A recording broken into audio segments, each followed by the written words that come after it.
Welcome in to episode 021 of the Modern Dealer Podcast. My name is David Farmer with Entice, and with me, as always, is David Bertoncini. How you doing, David? I'm doing well. I'm excited because we got a special guest from my favorite town in the entire United States. So today we are joined by our special guest, Tamir Lehrer, and he is joining us via call there from Seattle. What's up, brother? What is going on, guys? We are very excited to have you here. So I want to set the stage a little bit. So a good friend of ours, we had a guest on the podcast a couple weeks ago, Lloyd Truschell. So I think we made a mistake on the pronunciation of your last name, Lehrer. So Tamir hit us up in the comments on our YouTube channel and asking us if we'd like to have him be a special guest on the podcast. And I said, absolutely, that'd be great.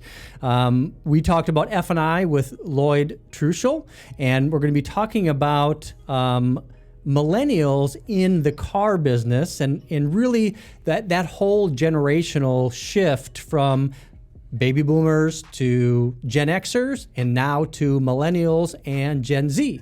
Something that we had talked about last week on the episode. But before we get going too far, I need to find out about our coffee situation here. So I'm drinking a little bit of pumpkin spice. And I'm joined by the Kawa coffee here. And of course, the good news is Tamir, he's actually joined by Starbucks. So yeah, I already enjoyed my deep black iced coffee, and I'm about to get a second one. So, oh my goodness, iced coffee. And what's the temperature there today in Seattle? So right now the weather is probably about 50 degrees, overcast. Right now it's not raining, which is good. But slight breeze. It's pretty chilly. I'm wearing 2 shirts, and I probably should be wearing 3 or 4. All right, man. Well, the good news is stay warm there. And in addition to, and just since I'm reaching out, a little shout out to our viewers and listeners to the Modern Dealer Podcast. So be sure to follow us on Facebook and be sure to subscribe to our YouTube channel by hitting notifications, ding, and make sure you follow us there. And without any further ado, I will turn this back over to you.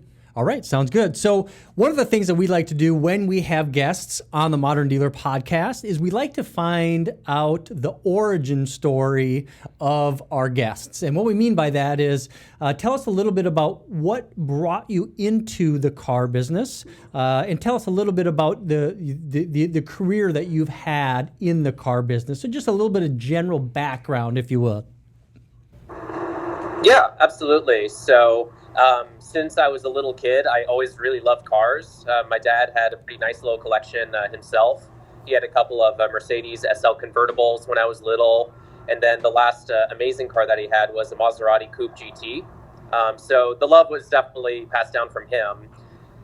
What ended up happening is I graduated from high school and then from college, and I got a degree in accounting and finance. And I was thinking more along the lines of it being a fallback degree, as opposed to it being really my true passion. So I ended up graduating. I didn't end up getting any jobs within that field.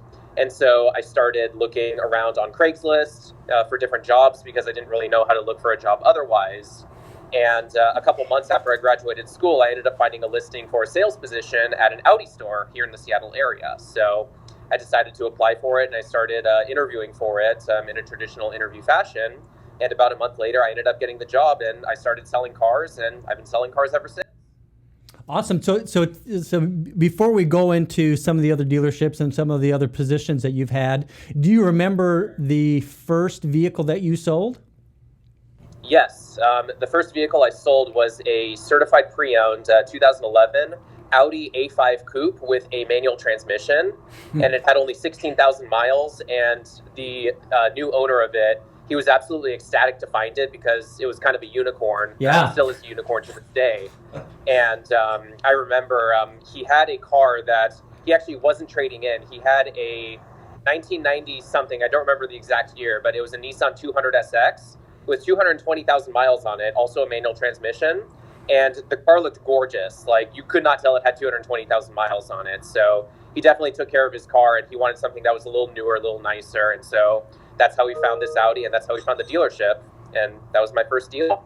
That's very cool. Yeah, that car definitely would be considered a unicorn, having a manual transmission and an A5. I drive an Audi myself. I have an Audi A6, and that was actually part of our one of our episodes a few episodes back. I took my car to CarMax and went through the entire appraisal process there. So that was kind of fun. Yeah, it was. Actually, I still have right up here. I have my car. I got my CarMax appraisal certificate right here. They can kind of. Did they give you a max value on it? No, they gave me a min value. Yeah. So in addition to working at the Audi dealership, I think you're currently working at a Nissan dealership. Is that correct? Yes, that is correct. Have you worked at a few different dealerships throughout your career at this point? I have. So I worked at the Audi dealership for a little over a year.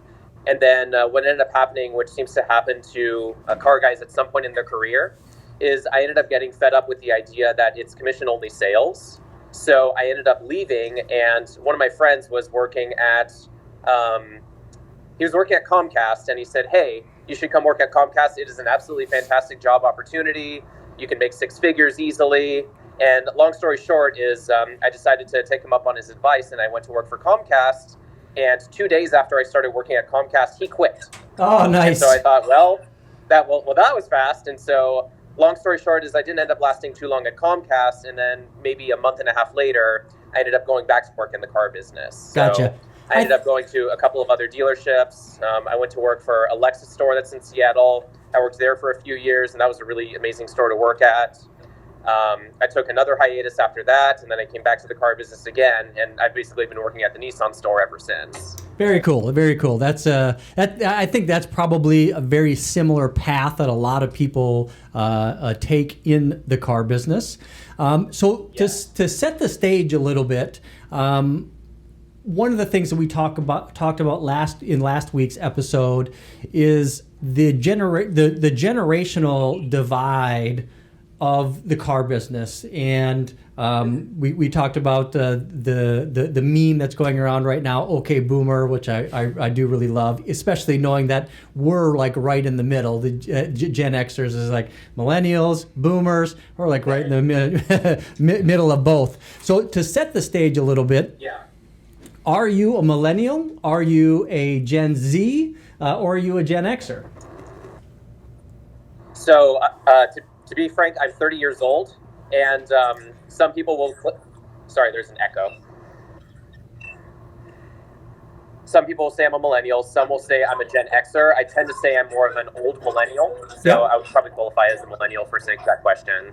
So it's kind of like a cusper. So that's really good. I think that age, I think, is probably on the upper end of being a millennial. My daughter is also on actually the tail end of being a millennial or being Gen Z. So I think you're right. I think it just kind of depends on how you define what a millennial is. What's cool about that, and really what I want to talk about today, is how the millennial generation, your generation, is finding the car business, and other people that you work with that is part of that millennial generation, and what things you like about the car business, maybe some of the things that turn you off. So I think maybe from a conversation standpoint, we can kind of start talking about that. And then a little bit later in the podcast, I really want to find out how you're utilizing social media to kind of brand yourself within the automotive community. I know that you have a YouTube channel, and that's kind of how we got connected. So tell me a little bit about you as a millennial and how you're finding it, how you're finding the car business, and maybe some of the things that you like or don't like. Sure. Well, I think the biggest thing that I do like as a millennial in the car business is, even though it's contrary to what a lot of people are saying, there's a lot of flexibility with regards to the position. So you don't need to necessarily use a time clock specifically. You can go out for lunch whenever you want. So there's a lot of flexibility when you're actually on the job. So that's one thing. And then I think the other thing that resonates with a lot of millennials is because it's a commission-based position, the sky is really the limit with regards to what you can earn versus being an hourly or a salary position. So I know I tend to, find a lot of appreciation in that. However, with those, obviously there are some negative sides too, which some millennials, don't like as much. And that would be, even though, you do have the flexibility while you're actually on the job, is oftentimes you end up working a lot more hours, so, you may have a shift from 8:30 until 6 o'clock at night. Then a customer waltzes in at 5:30 and they want to take a look at 2 or 3 cars and potentially buy something. You're not going to be leaving at 6 o'clock. You're going to be leaving at 8:30, 9 o'clock at night. And then you just pulled a 12-hour shift. So I think that's one thing that does turn off a lot of millennials. And then the other thing that turns them off is even though it is a commission-based position and you do have a lot of control over your own destiny or your paycheck per se, there's a lot of times where business is pretty slow. Like the first half of this month, for example, was particularly slow. And you're not going to be selling as many cars, you're not going to be making as much commissions, and you're going to be pulling your hair out like I was earlier. So that's something that a lot of millennials, and I think even other generations, have certainly experienced, and it can make the job a lot more difficult. What we found and what we've seen in the industry is that a lot of the millennial generation, and now going into Gen Z, the commission-based pay is somewhat of a challenge. And the ones that I've talked to a lot, they like more of a structured, I'm going to be punching in at this time, I'm going to be getting paid this much. But I think that's probably maybe more of a personal, a personal trait, whether somebody likes that or don't like that. I think that Generation X, our generation, like that more. It's like, you tell me what to do, I'll do it, and you're going to pay me as much as I can possibly make. So our generation, I think, was a little bit more aggressive in self-reliance at that point versus the millennial generation. I think that maybe is a generalization, but I definitely see the point, and maybe that's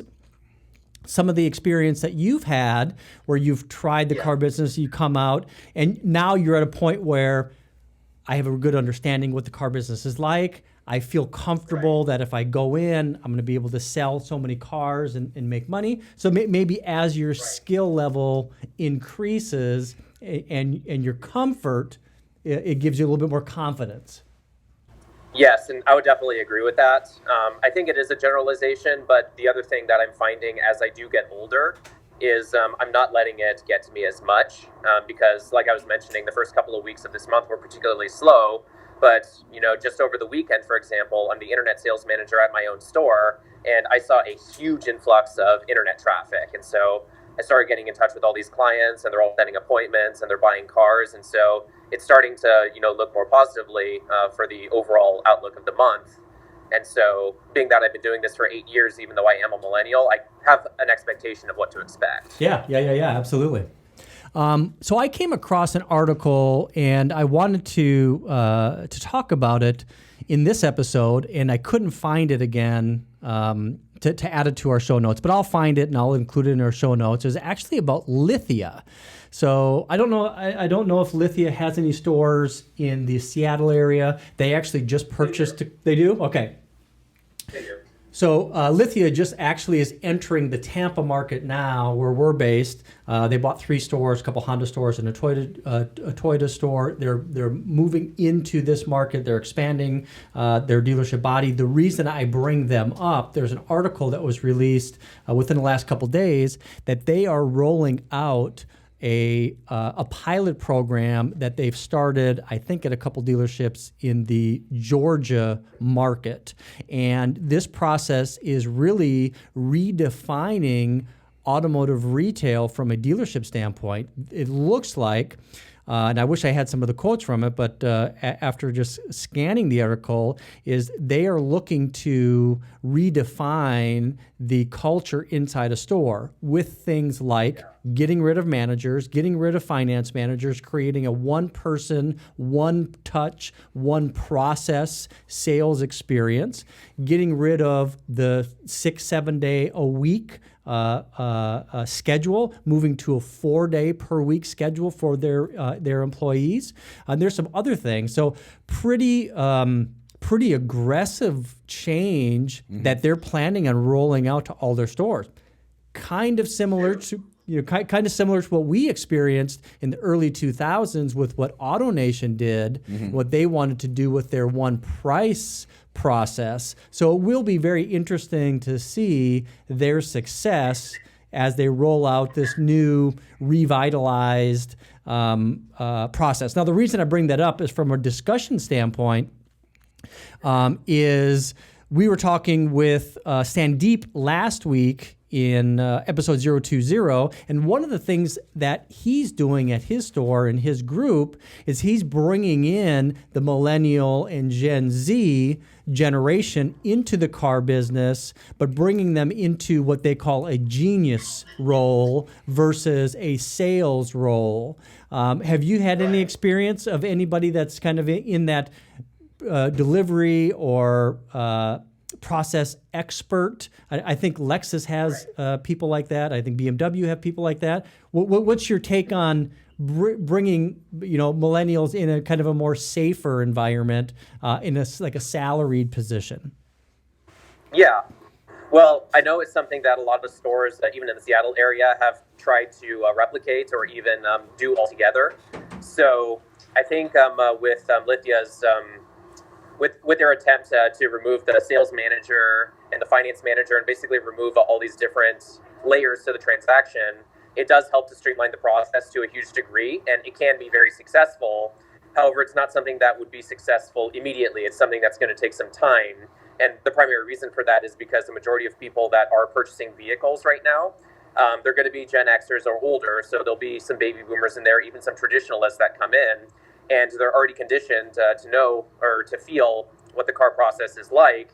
And that's why they still come into dealerships all defensive. And regardless of what the dealership says, they say, hey, we're different with our process. You don't have to talk to 4 or 5 different people before you leave. You can talk to just one person. So it would take some time to certainly implement and be successful, but it certainly has that potential to do so.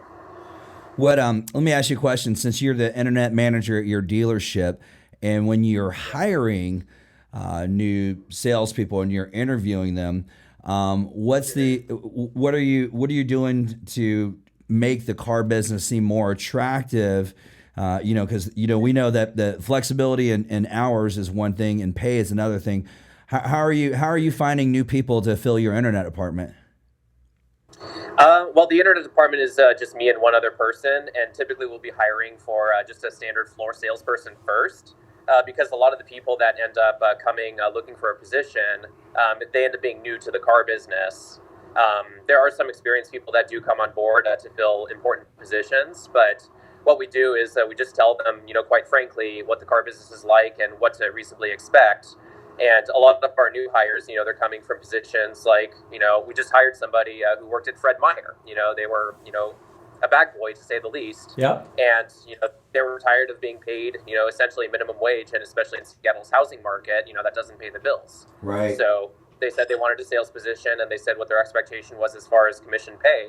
And his expectation is, right up there with what he would be able to do as long as he's taught right. So, we set the expectation that we do train at our store, and that we train the right way at our store because, our dealership, we have a pretty sterling reputation in the Seattle area, while there's so many dealerships that are out there that don't have such a sterling reputation. So, setting up that expectation up front and letting them know that they can actually make a difference, in an industry that's traditionally tainted, can actually resonate a lot. And especially with millennials, they kind of see it for the greater good. And that actually is pretty attractive beyond just the flexibility and the pay of the job.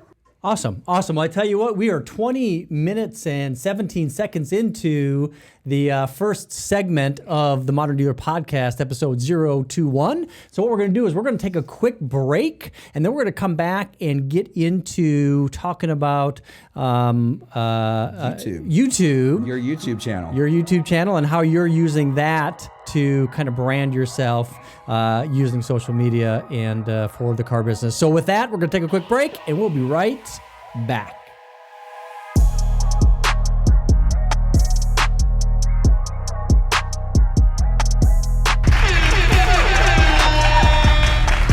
Welcome back into the Modern Dealer Podcast, episode 021. We are with Tamir Lehrer. Tamir Lehrer. So I apologize for that, but we always want to make sure we get the pronunciation right. David Bertoncini. It's we had a whole thing about pronunciations. Yeah, we did. When Lloyd was on, our mutual friend Lloyd, when he was on, we although we know Lloyd for 20-something years, it's Lloyd Tershell to me, but it's Tershell. And same thing with you too. Yeah, we know you as David Bertoncini. Bertoncini. But David's got a simple last name. It's Farmer, but I said it's David Fairmare. Yeah, Fairmare. There you go. See? I love it.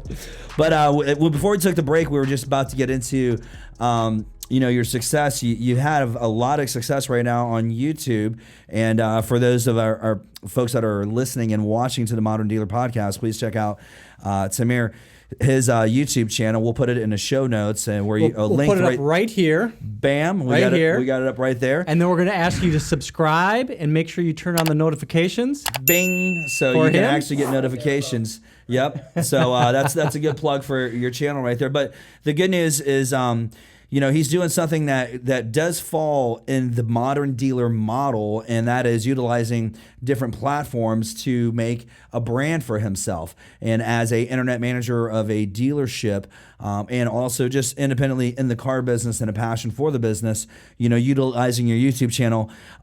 What is from your channel?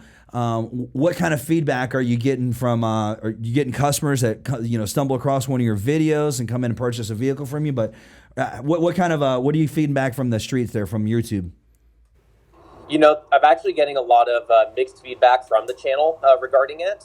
But it's interesting to see because a lot of times, even some of the negative feedback that I get, I can actually convert into a positive. So. The best example that I can actually think about is there was a gentleman that came into my dealership, and I actually happened to help him like a regular person, like a regular up, not an internet up in this case. Yeah. So anyway, he comes in and he was looking for a specific car, and we happened to have one on our lot, and I was talking to him, and he's like, do I know you from somewhere? And I say, well, where would I know you from? And we start going down the list of, would it be high school? Would it be college? Would it be previous work or something like that? And turns out he actually saw one of my YouTube videos. And he says, yeah, I saw one of your sale-proof car reviews. So I say, oh, which one was it? And he says, which one it was. And then we just start going through the process like normal. But it was he was starstruck a little bit, even though I'm not exactly a star by any means at this point. But we went through the process, and ultimately he ended up buying the car.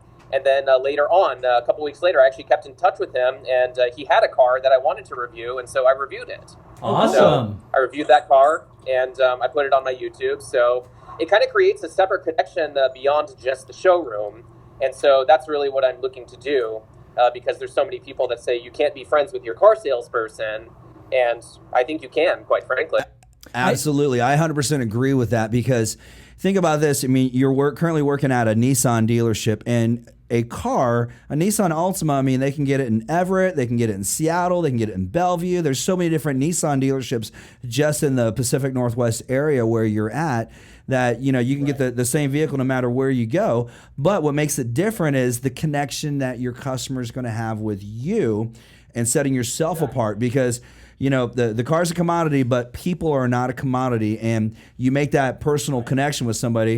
And you said your customer is kind of starstruck. It's like, oh man, I know you from somewhere, but he couldn't really pinpoint. Then he realized, like, man, you're the car guy review guy. Or, I've seen your channel. You talk about these unsellable cars and sellable cars, and you made that connection, which is pretty awesome. I had a little bit, and I told you when we took the break, I have a YouTube channel myself, and the one time that I actually had a little bit of like, an aha moment with my YouTube channel was, I live in a high-rise building in downtown in St. Pete, where we're at here, and I was going outside to walk my dog, and the pizza delivery guy was delivering to one of my neighbors, and he's like, "Hey, I know you." And I was like, "Okay." And he goes, "You're the guy that does, you talk about flipping cars on YouTube." I was like, "Yeah." He goes, "I love your videos. I'm a subscriber." I was like, "Awesome. Well, thanks, man. I appreciate you watching." But it was just kind of odd that somebody in my own town, when YouTube is, all over the world, that runs into somebody and they're just like, "Hey, man, I've seen you on YouTube." So that was pretty cool that your customer recognized you from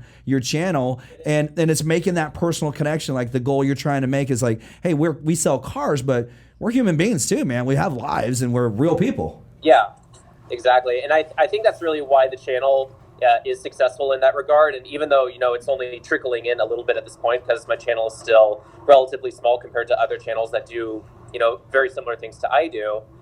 The big thing is I keep it completely separate from the Nissan store that I work at.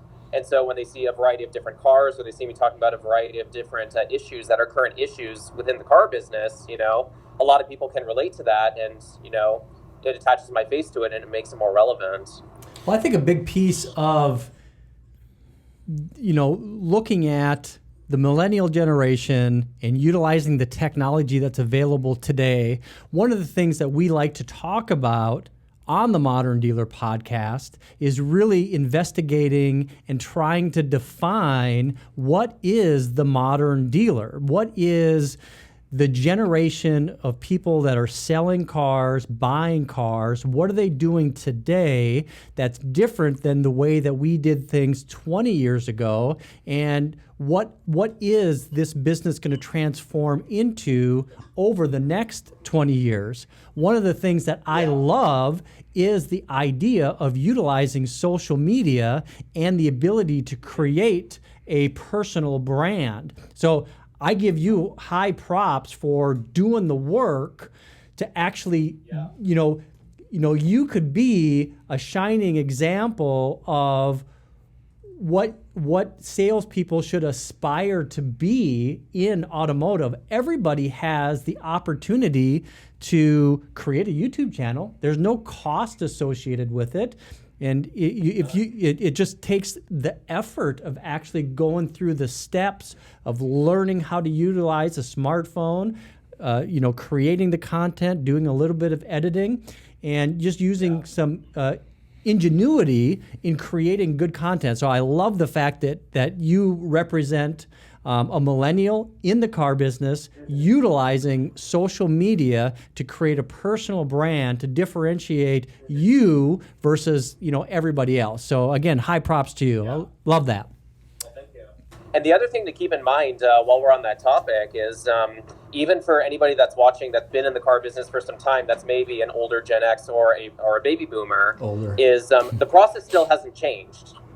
Right. So there's a lot of older car dogs, and they teach the process, such as you do a meet and greet, you do an interview, needs assessment, then you demonstrate the product, and the process still hasn't changed. And in a lot of ways, me having my YouTube channel or utilizing social media to create my brand, a lot of that is going to be part of the first and second process, because it's a way of introducing myself and putting my face out there. And if people, write comments or send me private messages, they'll start talking about the car, and then, it might come up. They may say, "Hey, I was in the market for an all-electric vehicle and I heard about the Nissan Leaf," or, "Hey, I need a third-row SUV. I heard about the Pathfinder. Can you tell me more about it?" And then it starts the process in a completely new way, but it's still the same process. I love the idea that it being your point of it still being the same process to buy a car and to sell a car. We know that to be true based on selling cars in the 90s and being in the car business as long as we have, David and I. And one of the things that I think that does define a modern dealer is not that we're changing the way people buy cars or that people are buying the cars in different ways. They're just engaging with whatever technology is available today. So they're using it as a way to communicate with people. It's still we're still talking about the same thing. We still have to create that personal connection. We still have to create the need. We have to make the customer excited about the vehicle. We need to assist them by answering them questions about the process of buying a car. But really, it isn't that the process is changing. It's just the way that we're communicating and the way that we're connecting with people really is different. Using Facebook, using YouTube, using Instagram, using, texting and using videos. One of the things that we talked about last week is using video as a salesperson. So internet lead comes in, for example, or phone call comes in, for example, and you grab whatever your phone is, right? And you go out to the vehicle and you do a video walk around and you share that with people. I mean, you don't need anything special. You don't need to have a technology or a service. Just you text somebody a goddamn video. I mean, it's not hard, right? I mean, in doing that creates a. Yeah. Yeah, and like David's showing off his iPhone. Is that 1 or 2? It's the iPhone 3. He's got a dinosaur iPhone 3 in the studio as a prop, but it's a real iPhone. Yeah. But I mean, it doesn't take a whole lot. Being a modern dealer running your department right now, any advice you would want to give to, somebody coming up in the business that's thinking about getting into the business? Any advice you would give them, entering the business now? I think the most important piece of advice, or I guess something that it took me a while to learn because it took me years to actually learn this was, really build the connection with the customer, try and find some sort of common ground, even if it doesn't have to do with what they're looking for. Because if you focus strictly on the product and all of its features, advantages, and benefits, then sure, that's the information that they're looking for, but it comes across as very objective, to say the least. And it can be very easily compared or even quantified. So the most important thing is trying to relate to your customer on some personal level, like, if they're married or if they have kids or if they have pets, like the one that's barking in the background. The one that's barking in the background, absolutely. But in the Seattle area, for example, tons of people have dogs, and my wife and I, we have a dog at home, or tons of people are married, so we talk about our wedding anniversary. We talk about literally anything but the car. And, when they start to think about those things, then it starts to get them into a different and a more personal mindset. And then when it comes to actually presenting the car to them, the battle, or not the battle, that's not an appropriate word, but the whole process is that much easier and is that much more pleasant. And that's truly where great experiences are made. So we have a couple of newer salespeople, and the way I encourage them is try and relate, to the people that, they're working with on a more personal level. That's the best thing you can do. I love that advice. Thank you for that. Another thing that I think is interesting and would like to chat about is you're in a very technology heavy area, and I would imagine that a lot of the population in your area are people that are in the technology business, and they're probably skewing a little bit younger, I would imagine. That's kind of guessing. So you're probably dealing with a lot of people that are in the technology business, that utilize technology, that build technology, that's coding, that's being supported with technology in that area. Yeah. So there's one article that was released actually yesterday on Automotive News, Engage Next-Gen Car Shoppers with Digital Tools. And in this article, they're talking about where you should be engaging with customers, engage everywhere, engage in a direct sales or an online engagement, really just utilizing technology as the backbone of the business. And that's kind of, I think, what we're talking about here is that just utilize what technology people use on a day-to-day basis. I mean, people use laptops, tablets, smartphones. They're in your showroom on a smartphone doing the research at the time, but regardless of all of that, even if you're dealing with somebody that's super tech savvy, like an Amazon employee or, a baby boomer where their kids are saying "Okay, boomer" to every day.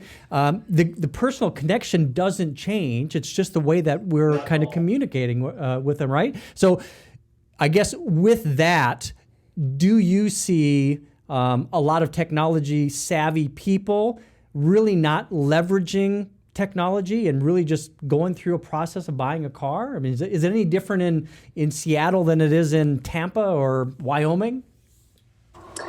No, I would say there are a lot of technologically savvy people that are here, and they have every resource in the world to them. And the reality is the process still isn't changing. And quite frankly, the technology has even muddled it up a little bit in the sense that, there's tons of, sources for customers. Like there's a Costco automotive program, there's a TrueCar automotive program. And then a lot of these tech companies with Nissan, there's a vehicle purchase program, if you're a supplier. So there's a lot of different programs that you can go through to either get a better price or, what a lot of customers see as streamlining the process because they want to avoid the negotiation if possible. So that being said, as a salesperson, it's still our job to go through the process and still build that connection.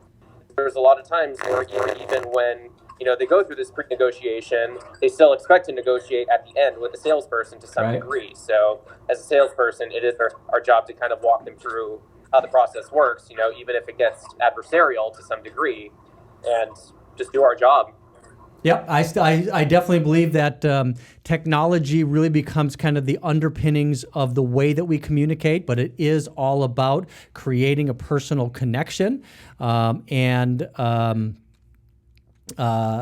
technology that's available out there, whether it's a digital retailing platform or something that's on your website, it really is just to kind of facilitate that communication. I did want to touch on the fact that you're in a very, heavy technological area, and it's curious to find that you're seeing the same thing that we see here. It isn't necessarily that customers want to buy cars different. They still just want to create some transparency. They want to feel comfortable. It's about that personal connection again. So I don't want to drone on with that.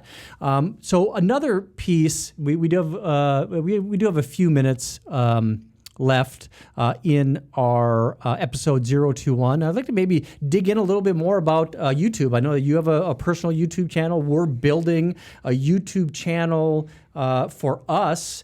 We're still very much in the infant stages of building this. You're in a similar situation. So I'd like to kind of maybe get your take on it, Mr. Bertoncini, and Tamir, if there's any advice that we could give to our listeners starting a YouTube channel. I mean, what are some things around there that we can get from people that's been doing it? I'll give one little piece here. The best time to plant a tree is 20 years ago. Mm-hmm. The second best time is today. And anyone that's thinking of there's all those people that are I'm gonna do this, I'm gonna do that. Don't be a gonna, be a doer, and just go ahead and start it. And I think the biggest fear a lot of people have starting a YouTube channel is the fear of being on the camera. Yeah. And if you're afraid to be on the camera, then just start with your hand. Just point to stuff and be the audio, and eventually transition on the camera. Tamir, you've done a great job. I looked at you got over almost 50 videos posted. You've got tons of subscribers and lots of view time and stuff. And I would have to say it's just my piece of advice would be start now and just keep pumping content into it, because you got to feed that monster, man. If you don't feed it, it's not going to grow. What you got? Yeah, absolutely. Yeah, that advice definitely rings true. You definitely want to just get started. It literally costs nothing to get started. You can make videos with your cell phone, which pretty much everybody has.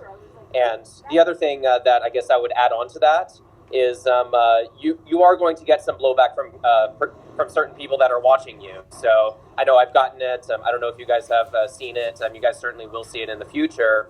But the important thing is, there's some that's, just straight negative, that's not constructive. But if there is something that's constructive, take it for what it is and use it as a learning experience, and you can even use it as a way to actually connect with some of your viewers. In fact, some of my biggest haters at first on my channel, I've actually reached out to them, and now they're my biggest fans. I love it. So if you don't get haters, you're not making enough content.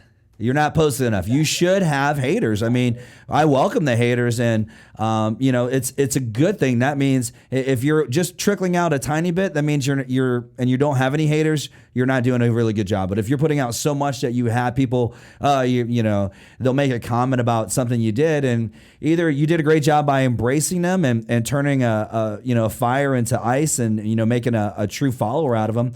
And if you have the ability to do that, that's awesome. That means, number one, you're a salesperson, right? Because you actually sold them on your channel, and you sold them on the fact of going from not liking you to loving you, and eventually you'll turn that person into possibly retailing a vehicle to them. So awesome, good job, man.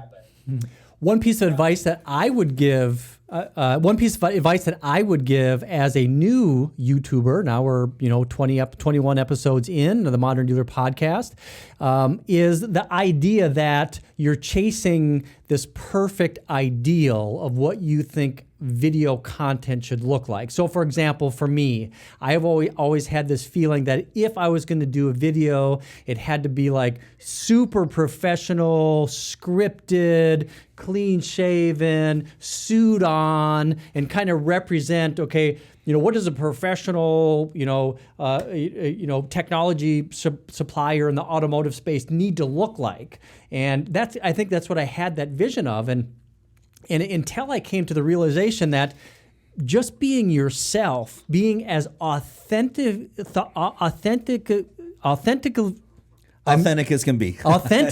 as can be, and not worry about it, not worry about making mistakes like I just did when you're talking. Just be who you are. And as soon as I made that revelation. I can't even talk. That realization, until I had that realization, I was uncomfortable creating content. So if I was giving anybody advice, just be yourself. Don't be afraid of making mistakes. It makes you more real to your visitors. So hopefully we'll get some negative comments about how stupid I was just being on there. Hey, and I'm okay with it. Totally okay with it. So that would be my one piece of advice as a new YouTuber. So one of the things that we like to do as we get things wrapped up in our episodes is we like to do what we like to call Bert's 3 tips. So I like to give 3 tips, just take away from the episode. So episode 021, 3 takeaways that I'd like to cover is one thing that Tamir went over is, bringing on millennials to the car business and letting them know there's some flexibility in the schedule. Possibly going to a 4-day work week schedule would be something to make it a little more attractive to attract some people in there. And of course, let them know there's no ceiling on how much money they can earn. If you're a dealer and you have the ability to put some sort of training program out there that allows them to do deliveries for a period of time, answer phone calls, and almost, help assist a salesperson or assist an internet manager in the sales process is one good thing. So putting that out there. Number 2, making a personal connection. This whole episode's been more about Tamir and his YouTube channel and how he's been successful with it, and he's connecting with people that have never met him before, and we've never physically have met you, but we're talking through here, and I feel great connection. And I know when I come to Seattle in a couple months, I'm going to look you up, brother. I'm going to have some coffee with you and visit with you there at Starbucks. So that personal connection has been made, from mutual friends. And number 3 is if you're going to start a channel, then do like all of us had, just start authentically. It doesn't matter. It doesn't have to be perfect. I think we chase perfection too much. Lexus's relentless pursuit of perfection, which is in the YouTube world, is you can't do that. You just got to just put it out and learn from what you put out, and never mind the haters. Listen to them, take out some constructive criticism, but put out some stuff out there. So that's my 3 tips, and we'll get a wrap up from you there. Yeah. So again, thank you for carving out time of your busy schedule, and thank you for reaching out to us on the Modern Dealer Podcast. We really appreciate it. We've appreciated your time, and it's good to get somebody a different perspective than who we're dealing with on a daily basis. So it's really cool to spend some time with you. And it looks like we just lost you. Oh, there you are. Any closing comments from you? I'm starting to lose battery, but Okay. no, guys, thank you very much for having me on your radio show. I really appreciate it. Would love to get together with you guys sometime in person whenever you guys are out here or whenever we're out in that area. Cool, man. Awesome. Well, on that note, we're going to wrap this thing up for 021. So unless we have something else, That's nope. That's a wrap, man. That's a wrap!